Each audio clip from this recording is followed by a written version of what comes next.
Hello friends আপোনালোক কেনে আছে আশা কৰো সকলোৱে ভালে আছে অলপ ভেন্ডি লগাইছিলো আপোনালোকক দেখুৱাই আছো কেনেকুৱা হৈছে পইচাখিনি এনে যোৱা নাই ধুনীয়াকৈ গ্ৰোথ হৈছে বহুত ঘন হৈ গৈছে ইয়াৰ পৰা আকৌ উঠাব লাগিব উঠাই পাতলাই দিব লাগে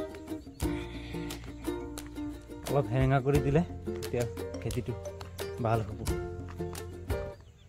খেতিয়কবোৰ এনেকুৱাই এই গুটি বেছিকে লগাই দিয়া হয় কাৰণ যদি নগজিলে পাতল হৈ যাব খেতিডৰা সেইটো এটা প্ৰব্লেম তাৰ কাৰণে গোটেই এটো ঘনকে লগোৱা হৈছে একচুয়ালি এটো 10 ইঞ্চি মান ৰাখিব লাগে 10 ইঞ্চি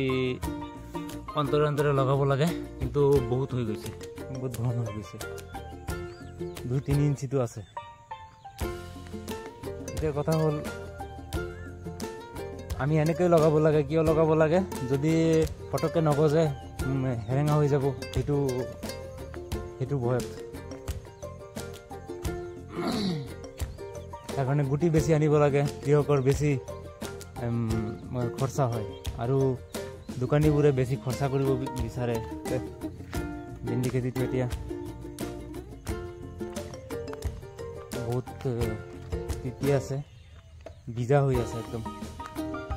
ৰ'দ উঠিলে ইয়াৰ কাম আৰম্ভ হ'ব এইখিনিকে আপোনালোকক দেখুৱালো এনেকৈ আপডেট দি থাকিম আৰু এটা কথা কওঁ মোৰ এই ভেন্দি খেতিটোত একো সাৰ দিয়া নাই কিন্তু মই গজিবলৈহে দিছো এতিয়া আগতেকে কোনো সাৰ দিয়া নাই সাৰ প্ৰয়োগ কৰা নাই গোবৰ অলপ আছিলে অলপ দিছিলো কিন্তু সাৰ দিয়া নাই এতিয়া গজিছে নহয় প্ৰায় আজি 10-12 দিন মান হল গজিলে এতিয়া পুলিটো আৰু অলপ হেৰি হলে পুৰট হলে আৰু অলপ ওখ হলে তেতিয়া সাৰ দিম তেতিয়া জৈৱিক সাৰ দিম ভালকে যাতে পুলিখিনি ভালে থাকে আৰু গ্ৰোথটো ঠিক হয় তাৰ কাৰণে এইখিনিকে আপোনালোকে মোৰ চেনেলটোত ভিডিঅ'খিনি চাব পাৰিব আৰু চেনেলটো সাবস্ক্ৰাইব কৰি থৈ দিব এনেকুৱা ভিডিঅ' পাই থাকিব ধন্যবাদ।